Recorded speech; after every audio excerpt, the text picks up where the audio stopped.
The family of 12-year-old Jessica Lawson, who died on a school trip to France, are in the country in order to return her body home. Jessica, a pupil at Wolfreton School in Hull, fell into a lake near Meymac in the Massif Central region on Tuesday. Her father said he wanted to get her back home to be remembered forever. French radio reports say Jessica became trapped under an overturned pontoon while swimming. A post-mortem examination is set to take place later. Writing on Facebook, Jessica's father Anthony said, "This only happens to other people.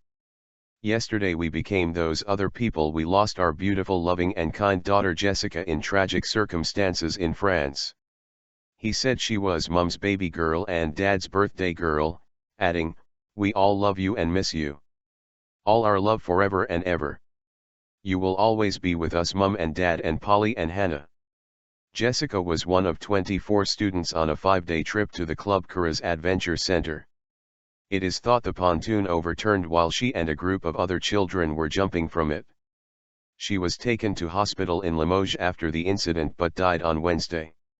Her sister Polly Lawson, who has also traveled to France with the family, wrote on Facebook, "We are in France doing everything we can to get her back into the country. All of your thoughts are appreciated at this time. Remember who she was, not who she could have been. It is important we respect and cherish the memories we had with her." Her other sister Hannah Davison said, "We are all heartbroken and devastated. Jess was the most beautiful and outgoing girl and I am proud to be her sister. I will live my life to the full just like she would have done. I love you, Angel. Forever."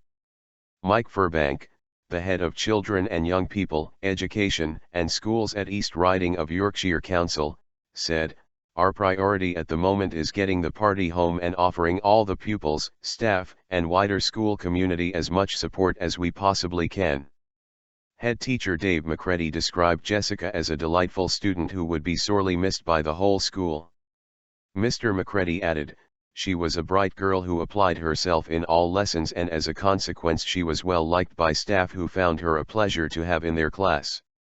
Jessica was popular with students and staff alike, her attendance was excellent and her tutor commented on Jessica's recent report about her willingness to get to know other students and work with them."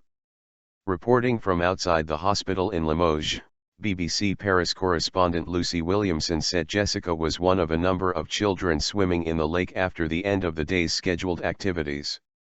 She said, "Local sources have said they were jumping off a pontoon, the pontoon overturned and it was then that Jessica was found to be missing. One of the lifeguards did manage to revive her by the side of the lake and she was brought here and she survived until just a few hours before her parents arrived to see her." Balance the benefits. Jessica and the rest of the group left for France on July 18 and had been due to return home on Thursday. Steve Scott, managing director of trip organizer ACTIV4, said the group were swimming after activities scheduled by Adventure Camp staff had concluded. The Adventure Center, according to its website, has been operating for about 25 years and specializes in activities such as kayaking, canoeing, sailing and boarding as well as climbing, mountain biking and orienteering. An investigation has been opened to establish whether the resort was negligent. Steve Lenartowes, chair of the Outdoor Education Advisor Panel, told the BBC's Today programme that statistics from the Royal Society for the Prevention of Accidents show that on average one pupil a year dies during activities on school trips. He said, "Now that one pupil is too many, obviously, but there are 114 who die in road transport accidents, there are 24 who die in fires, and we've got to balance the benefits against the risks. There are so many benefits to young people getting involved in sporting activities, in outdoor education, health benefits, benefits to developing their confidence and character and so on, and while obviously one accident is too many, we really need to make sure we understand those benefits as well as the risks."